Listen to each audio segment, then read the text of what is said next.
Assalamualaikum warahmatullahi wabarakatuh. Salam sejahtera bagi kita semua. Apa kabar anak-anak? Kembali lagi dengan saya, Ibu Saifi, guru mata pelajaran geografi, kelas 10 IPS 1-4, semester ganjil tahun pelajaran 2020-2021.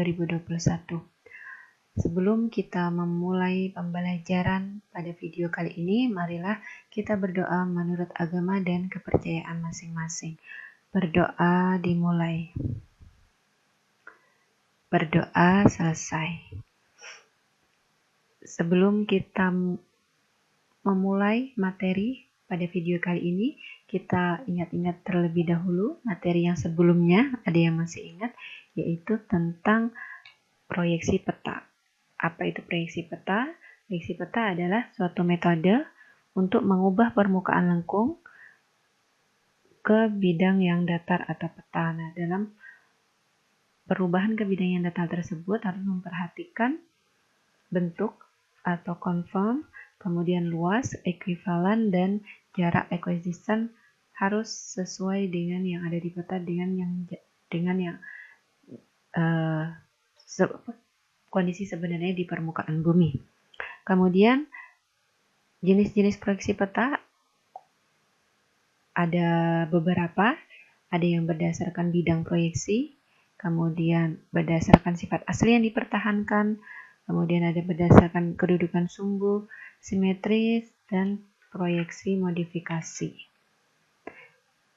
Nah, itu ya untuk yang proyeksi. Baiklah, kita akan lanjutkan materi kali ini, yaitu kita akan, setelah kita mempelajari peta, kali ini kita akan mempelajari penginderaan jauh atau dasar-dasar penginderaan jauh.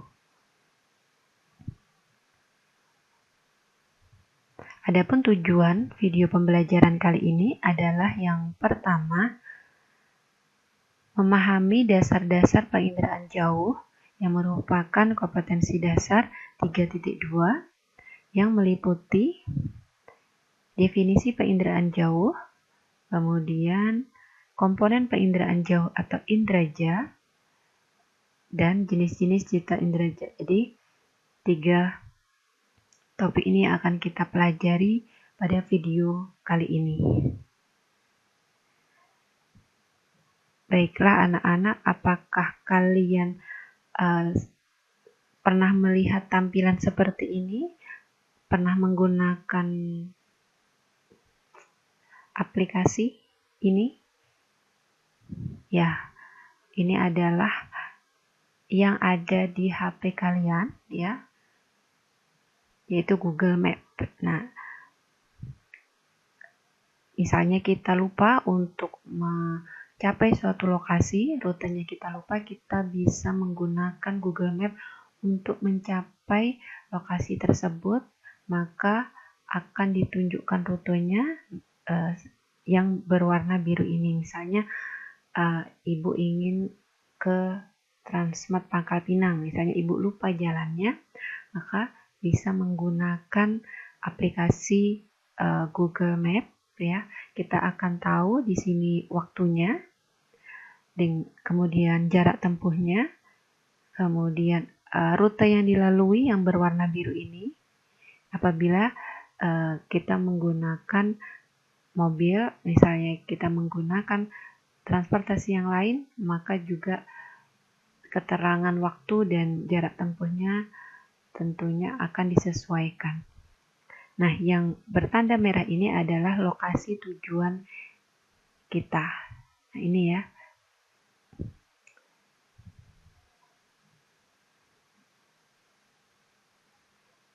Ini ya Google Maps. Nah, yang ada di sini, yang ada di Google Map ini, nah ini yang akan kita pelajari pada video kali ini. Ada yang tahu apa ini? Ya, ini adalah wilayah Sungai Liat ya. Kalau kita dari atas itu bentuk permukaan buminya seperti ini. Dari Sungai Liat ke Pangkal Pinang kurang lebih seperti ini kondisi permukaan buminya. nampak dari atas. Yang ini adalah lautnya, ini adalah daratannya. Nah, ini ketika di zoom ya, ketika kita perbesar, maka akan terlihat jelas kondisi permukaan buminya. Ya, ada bangunannya, ada jalannya, terlihat seperti bentuk aslinya ketika nampak dari atas. Ya, di sini. Ini yang tadi Ibu zoom.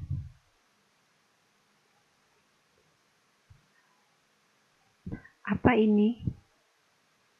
Ya, yang tadi yang menunjukkan kondisi permukaan bumi, kemudian tadi berwarna hijau tadi, kemudian kita zoom, akan nampak bangunan atau kondisi permukaan yang ada di tempat tersebut secara jelas. Ini disebut dengan citra. Apa itu citra dan bagaimana keterkaitannya terhadap materi topik yang akan kita pelajari kali ini, yaitu tentang penginderaan jauh.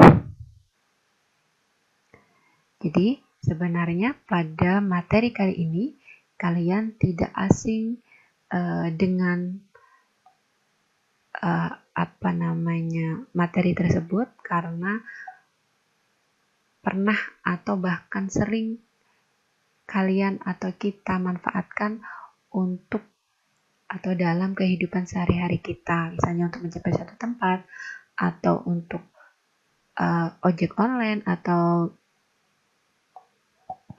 sopir online ya, untuk mencapai suatu tempat yang tidak tahu bisa menggunakan aplikasi ini, atau mengantarkan makanan ya, delivery order itu bisa juga menggunakan aplikasi ini ketika tidak mengetahui rute untuk mencapai lokasi tersebut.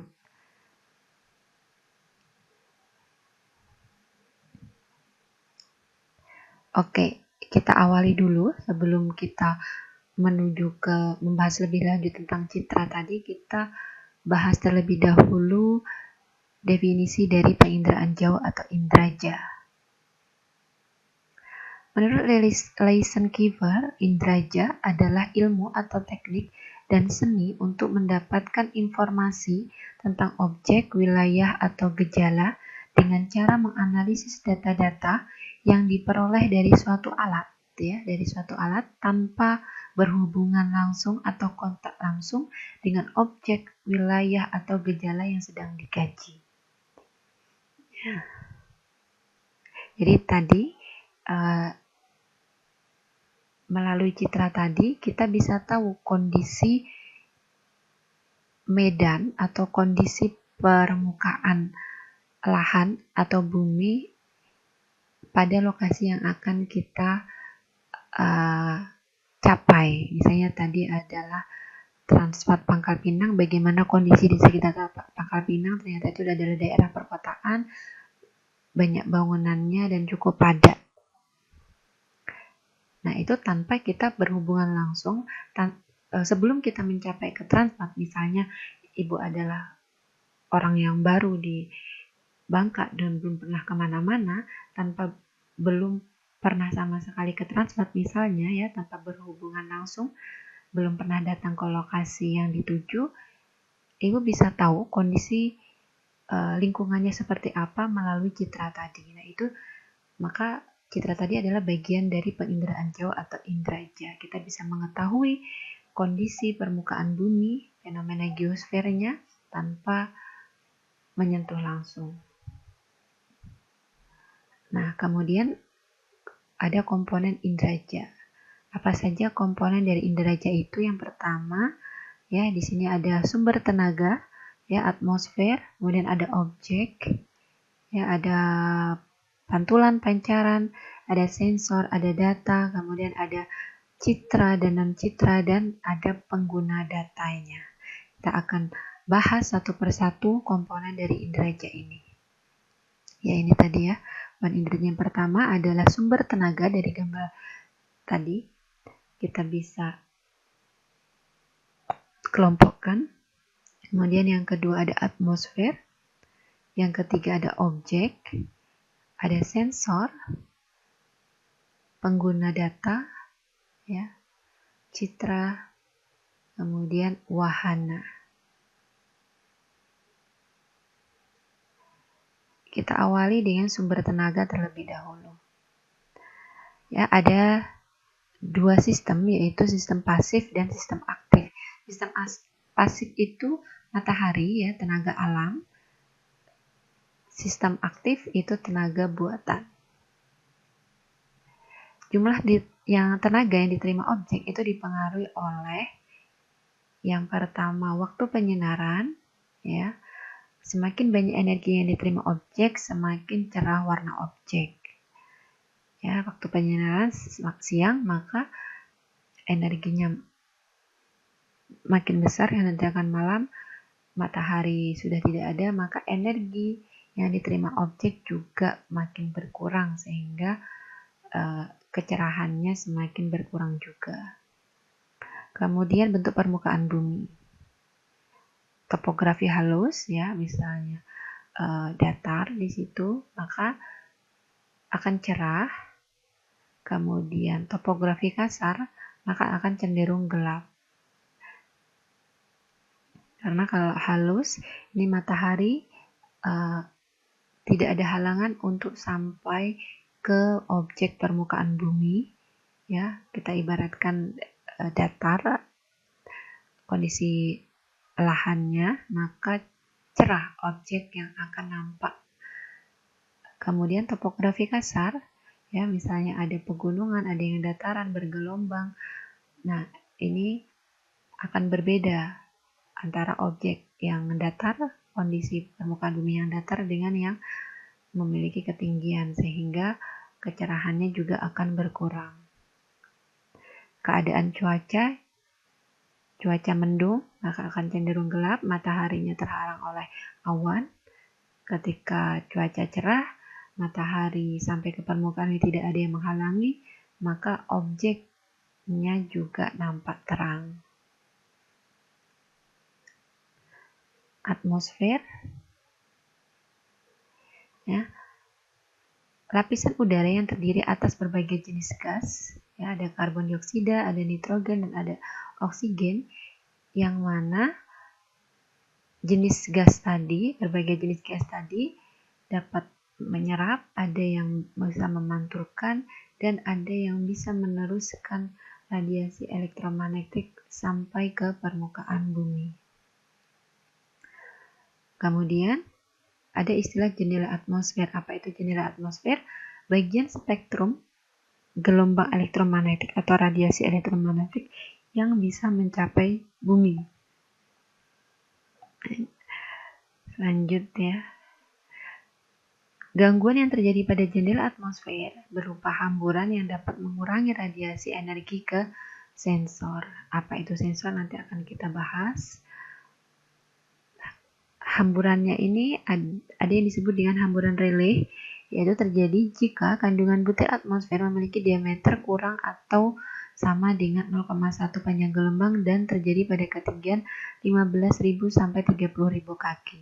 Kemudian ada yang namanya hamburan Mie, terjadi jika kandungan butir atmosfer memiliki diameter 0,1 sampai 25 panjang gelombang yang terjadi pada ketinggian 15.000 kaki.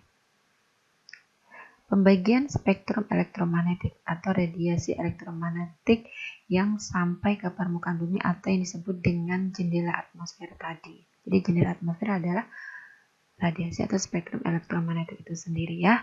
Ada gelombang ini gamma, kemudian X ultraviolet, tampak, inframerah, gelombang mikro, dan gelombang radio. Masing-masing memiliki panjang gelombangnya sendiri dan radiasinya juga berbeda-beda. Nah, di sini ada spektrum tampak.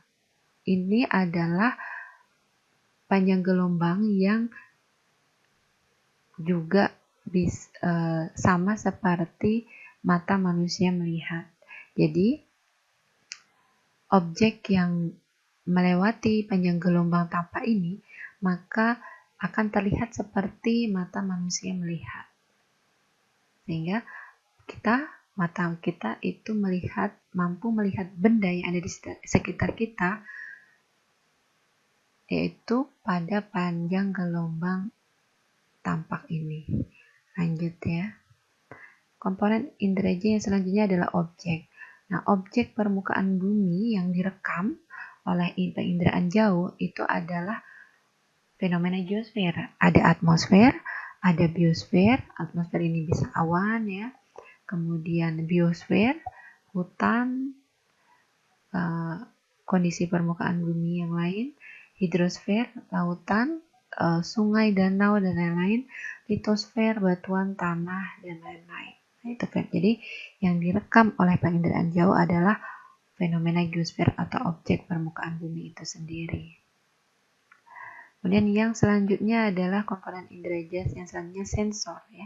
Sensor itu apa? Sensor adalah alat perekam objek, alat pemantau pada wahana baik pesawat maupun satelit. Jadi sensor ini fungsinya sebagai mata ya. Kalau tidak salah ya, manusia bisa melihat itu karena pada mata kita ada yang namanya retina. Nah, retina ini fungsinya sebagai sensor yang berfungsi untuk merekam objek sehingga kita bisa melihat benda-benda di sekitar kita. Ketika sensor mata kita itu rusak, maka kita tidak bisa melihat benda-benda yang ada di sekitar kita. Kurang lebihnya seperti itu ya. Kemampuan sensor menangkap gambar objek itu disebut dengan resolusi spasial. Resolusi spasial tinggi, maka kualitas sensornya makin bagus. Nah, resolusi spasial ini misalnya seperti HP yang handphone Android yang banyak dimiliki oleh setiap orang saat ini ya. Semakin bagus handphonenya, maka umumnya itu kualitas fotonya semakin bagus karena resolusi atau pikselnya, jumlah pikselnya makin banyak itu, maka resolusi spasialnya makin bagus. Ketika resolusi spasialnya bagus, maka kualitas gambarnya juga makin jelas. Ketika diperbesar, di zoom, maka kualitas gambarnya tetap bagus, tidak pecah. Nah, itu disebut dengan resolusi spasial. Sensor, ada sensor fotografik, yaitu sensor berupa kamera yang merekam pada spektrum tampak. Ya. Spektrum tampak ini yang tadi berada pada panjang gelombang tampak, hasil berupa foto atau citra. Kemudian jenis sensor yang kedua, sensor elektromagnetik atau elektronik, yaitu sensor bertenaga elektrik yang merekam sinyal elektrik yang beroperasi pada spektrum lebih luas, sinar X sampai gelombang radio. Hasil berupa foto atau citra juga. Jadi yang membedakan adalah panjang gelombangnya ya, spektrum elektromagnetiknya di sini. Nah, di sini komponen inderanya selanjutnya adalah wahana. Di sini ada grafik, ini ketinggian, kemudian ini jenis wahananya. Apa itu wahana? Wahana adalah alat pembawa sensor tadi.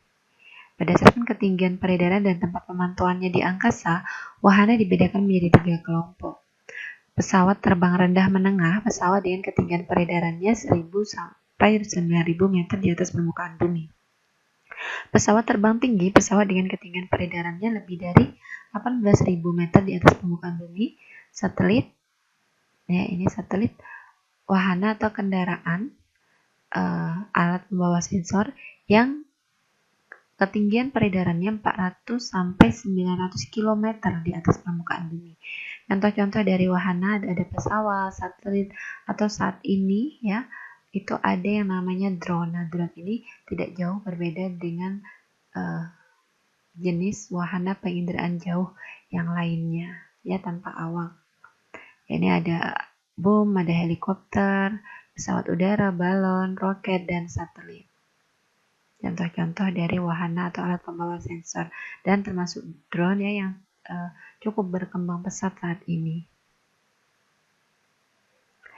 Komponen indera jaya yang lain yaitu citra. Nah, ini citra ya, kita sampai ke citra. Jadi citra adalah salah satu komponen penginderaan jauh, yaitu merupakan hasil dari penginderaan jauh. Jadi ketika kita sensor tadi dibawa oleh wahana, baik oleh satelit, baik oleh drone atau jenis wahana yang lain, maka sensor tadi merekam objek permukaan bumi berupa fenomena geosfer. Nah, hasil dari rekamannya tadi disebut dengan citra. Lebih mudahnya ketika kita punya HP, nah HP kita itu adalah wahananya. Kemudian di dalam HP ini ada yang fungsinya untuk merekam objek, baik itu berupa objek gambar atau objek video. Nah, komponen dari handphone tadi yang fungsinya untuk merekam objek tadi itu disebut dengan sensor. Nah, hasil dari rekamannya berupa gambar atau video tadi disebut dengan yang berupa gambar ya, yang di sini yang berupa gambar disebut dengan citra. Jadi paham ya, jadi hasil pemotretannya itu disebut dengan citra. Cuman di sini di penginderaan jauh wahananya lebih canggih dan tentunya kualitas gambarnya, resolusi spasialnya lebih tinggi dibanding yang HP yang kita miliki, karena penginderaan jauh ini yang dipotro, yang direkam itu adalah permukaan bumi, sehingga butuh resolusi spasial yang cukup tinggi. Sedangkan kalau HP kita ya untuk memfoto kondisi sekitar kita dengan jaraknya tidak terlalu jauh, cukup dekat. Beda kalau semakin jauh maka gambar tidak terlihat. Sedangkan di komponen penginderaan jauh ini dengan jarak yang cukup jauh, dia mampu merekam objek permukaan bumi cukup jelas, tergantung dari resolusi spasial tiap jenis sensor yang digunakan. Keunggulan citra yang pertama, menggambarkan gejala di permukaan bumi yang luas. Gejala di permukaan bumi tadi berupa fenomena geosfer ya. Kita bisa mengetahui kondisi samudra, kondisi hutan dari waktu ke waktu, apakah berkurang, kemudian kondisi permukaan bumi yang lain. Dapat diolah secara 3 dimensi ya, menggunakan teknologi, aplikasi, membutuhkan waktu singkat untuk memperoleh informasi pada daerah yang sulit dijelajahi. Ya, jadi misalnya di hutan yang cukup lebat, dengan menggunakan penginderaan jauh kita bisa mengetahui kondisinya dari atas. Komponen penginderaan masih di citra ya. Citra itu dibedakan jadi dua, ada citra foto dan citra non-foto. Citra foto yaitu menggunakan sensor kamera atau fotografik, sedangkan citra non-foto itu menggunakan sensor elektromagnetik. Masih ingat ya sensor itu apa? Jadi sensor itu yang fungsinya untuk merekam objek. Kalau kalian punya kamera, ya itu ada kalau kalian punya handphone itu ada kamera. Nah, kameranya itu disebut dengan sensor. Kita mulai dari citra foto terlebih dahulu. Citra foto berdasarkan spektrum elektromagnetik yang digunakan itu dibedakan menjadi beberapa jenis citra. Yang pertama, citra foto ultraviolet atau spektrum ultraviolet. Kemudian ini citra ultraviolet ini diperoleh pada panjang gelombang 0,3 sampai 0,4 mm ya, pada spektrum ultraviolet. Citra foto ortokromatik yaitu citra yang diperoleh pada spektrum tampak atau panjang gelombang tampak, yaitu warna biru hingga hijau, yaitu pada panjang gelombang 0,4 sampai 0,56 mm. Citra foto pankromatik yaitu citra yang diperoleh pada panjang gelombang spektrum tampak 0,4 sampai 0,7 mm. Citra inframerah asli yaitu citra yang diperoleh pada spektrum inframerah yaitu 0,7 sampai 0,9 mm. Citra foto multispektral yaitu citra yang diperoleh menggunakan panjang gelombang berbeda-beda, saluran biru yaitu 0,4 sampai 0,5 mm, hijau, dan inframerah. Citra dan foto dibedakan berdasarkan elektromagnetik yang digunakan juga. Itu dibedakan. Yang pertama, jenis citranya, citra inframerah termal, yaitu citra yang diperoleh pada spektrum atau panjang gelombang inframerah termal. Term itu adalah suhu, maka objek yang diperoleh pada objek yang tergambar pada citra inframerah termal ini berdasarkan suhu objek yang nampak pada rona atau warna yang berbeda berdasarkan suhunya. Citra radar yaitu citra yang diperoleh pada spektrum gelombang mikro dan tenaga buatan, baik tenaga buatan maupun tenaga alamiah. Citra gelombang mikro yaitu citra yang diperoleh pada spektrum gelombang mikro dengan menggunakan sumber tenaga alam yaitu tenaga matahari.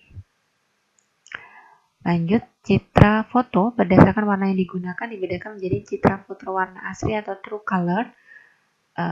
Kemudian yang kedua, citra warna semu atau fast color. Yang maksudnya di sini adalah objek permukaan bumi atau fenomena geosfer yang terekam atau tergambar pada citra yang true color itu warnanya akan sama seperti warna asli objek fenomena geosfer tersebut di permukaan bumi. Sedangkan warna semu warnanya akan berbeda dengan kondisi aslinya. Misalnya vegetasi atau tumbuhan yang berwarna hijau itu bisa saja pada citra warna semu berwarna merah. Citra foto berdasarkan sistem wahana. Wahana tadi adalah alat pembawa sensor ya.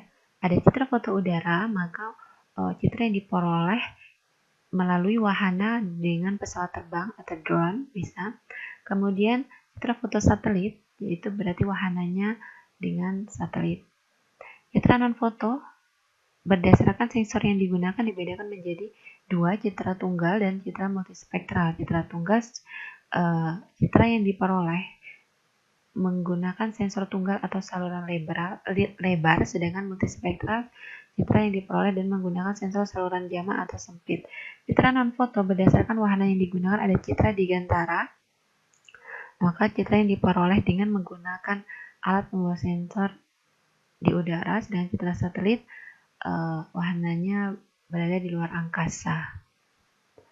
Nah, di sini ada perbedaan citra foto dan non-foto. Berdasarkan sensornya, kalau citra foto menggunakan kamera, yang citra non-foto non-kamera atas dasar scanning, kemudian ini dengan film ya. Kemudian detektornya citra foto dengan film, sedangkan non-foto pita magnetik. Kemudian proses perekamannya, kalau citra foto fotografi atau kimiawi, citra non-foto elektronik. Mekanisme perekaman, kalau citra foto serentak, citra non-foto parsial ya.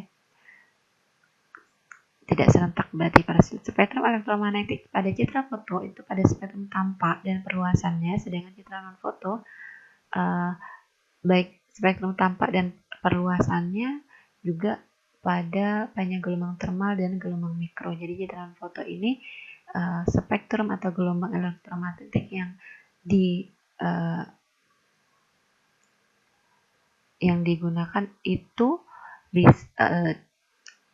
lebih banyak. Perbedaan